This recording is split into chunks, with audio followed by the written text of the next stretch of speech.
Hello, ex-Jehovah's Witnesses, Jehovah's Witnesses, interested people. Look at my puppy. Yes, keep looking at my neck.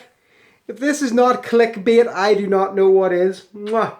Many of you will know that I lost my puppy, my 14 years, Broccoli, just last month. And the kids were desolate. Is that the right word? I think it is. They were very sad anyway. So we decided to get this little creature. Look, he's waving at. She's waving at you. This is Cinnamon, our lurcher puppy. She's freaking awesome, and we love her. Now, I'm going to put you down and do my video. Love you. Good, just drop her unceremoniously. So anyway, this is a new video. I haven't done one of these in a while, so I enjoy doing them. I've combed the internet. Combing? I don't comb my hair in years. I sometimes scratch it with a brush. I've combed the internet, and I'm going to do a video. What is the worst thing about being a Jehovah's Witness? Now, what I'm trying to think what the worst thing for me is, I think the worst thing for me was not being able to make lasting friendships outside the witnesses. I nearly said the truth. But that would be one of the worst things that certainly has gone on in time. Otherwise, the feeling of tremendous guilt constantly. And the vague feeling that there was something wrong that was ever present. So those are my worst things. Not to mention, the child sex abuse, the criminality, my sister getting disfellowshipped, the no blood transfusions. Oh my God, so much. But let's find out what the internet thinks, shall we? So this is one of the old Jehovah'sWitnesses.com website pages, and it says, what was the worst thing about being a Jehovah's Witness? And Minimus has said, if you remember that old name, for me, I think that the witnesses teach that they are God's spokesman. It's unbelievable because they are wrong so many times. It cannot be excused. As a witness, you must accept every viewpoint, and if you and your family do not accept it all, every word, hook, line and sinker, you're apostates. That's so true. I know towards the end of my experience as a witness, towards when it was starting to come to an end, they were getting to the stage when you could very quietly disagree with tiny things, but they ramped that right back. Now you can't disagree with anything. Here's a James Wood says, I was dragged in at the age of 10. The worst thing was for me was the nagging sensation that I was actually ashamed of my weird religion.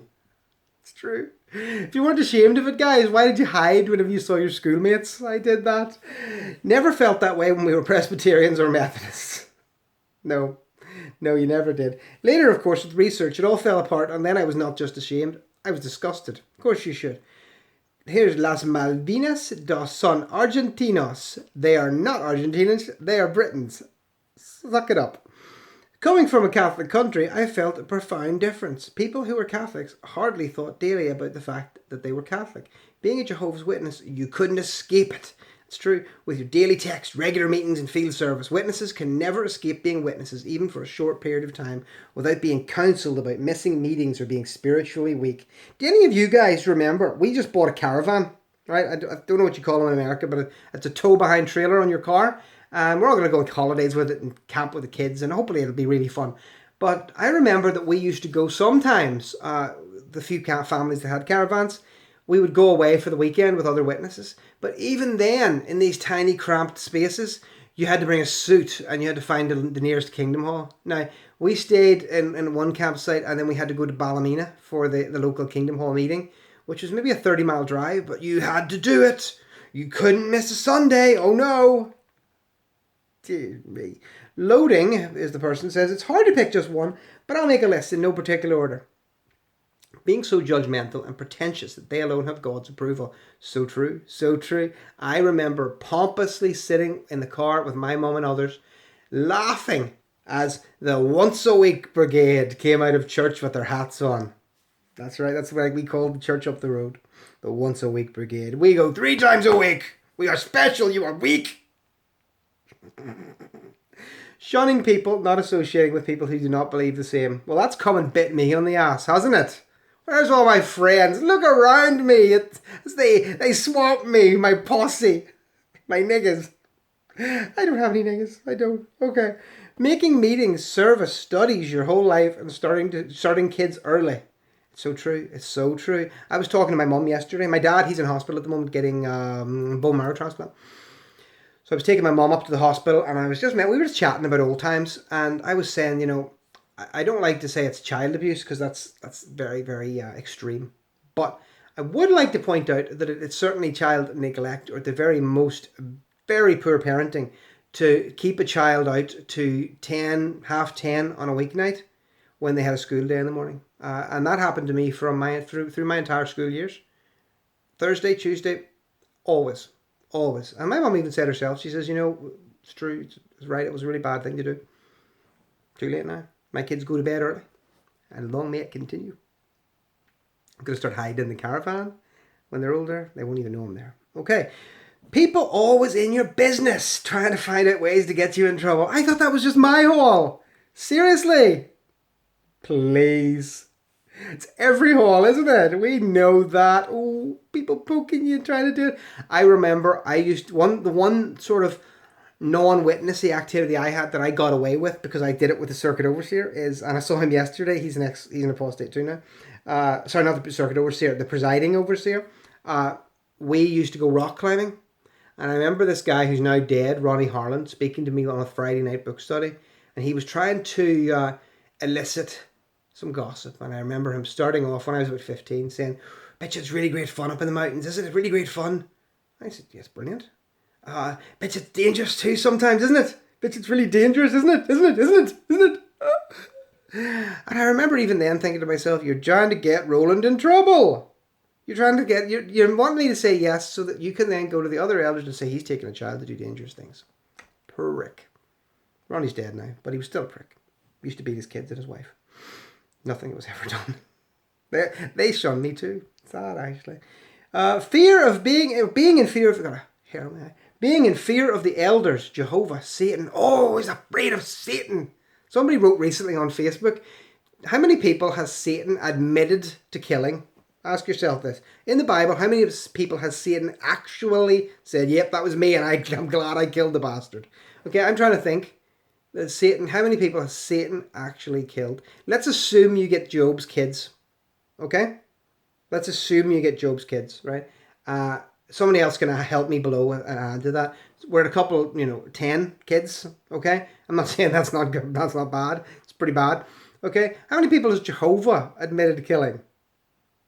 Cities and whole planets of people, right? And yet he's the good guy. Figure that. Anyway, being in fear of the elders. Do you remember being in fear of the elders?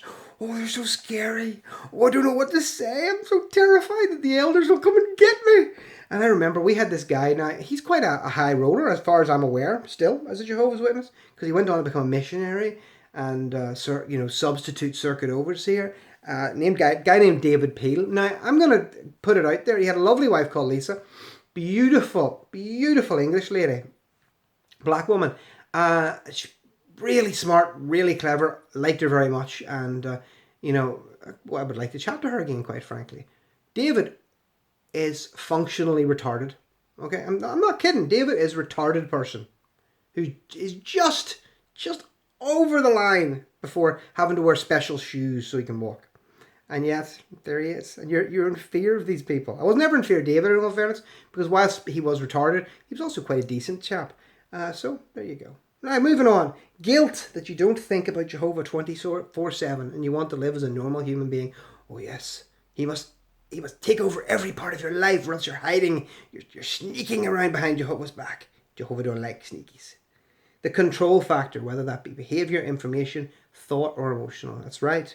You can't read what you want. You can't see what you want. You can't say what you want. You can't think what you want. It could be the start of a rap, couldn't it? Ooh, ooh. That was my beat in the background. Baptizing minors at 10 years and old, you should not have to make a decision that will affect the rest of your life. So true. I nearly got baptized at 10 years old, but they screwed up doing the last series of questions. They're supposed to do it on the day before the assembly, but they never got around to it, so I had to wait like 3-4 months to the next circuit assembly, and I got baptized then, so I was 11. But I was a real gung-ho kid. Oh, I wanted to be baptized so bad. Never being good enough. Do you remember never being good enough? I'm still not good enough. But that's just a human condition. But Jehovah's Witnesses, they piled never good enough on top of more never good enough to make you even worse. And then he finishes off with this one. Did I mention field service? So bad. Field service is so bad. Okay, moving right along. Scott77 says, for me, they presented themselves as nice people. It ties for men and other good, in ties for men and good dresses for women. They pretended to be the best family example on earth. I believed them. The worst thing came up when I discovered that they were not what they pretend to be. It was a profound shock. Then, when I reflected on many years of faithful service I rendered to these self-serving men in New York State, I feel a sense of profound loss. I got a relief in the knowledge that I was not alone. You are not alone. I am making a second video. Look below and you will see part 2. It's too long. Guys, thanks for watching this video. Tune in for part 2 and like and subscribe if you like and subscribe.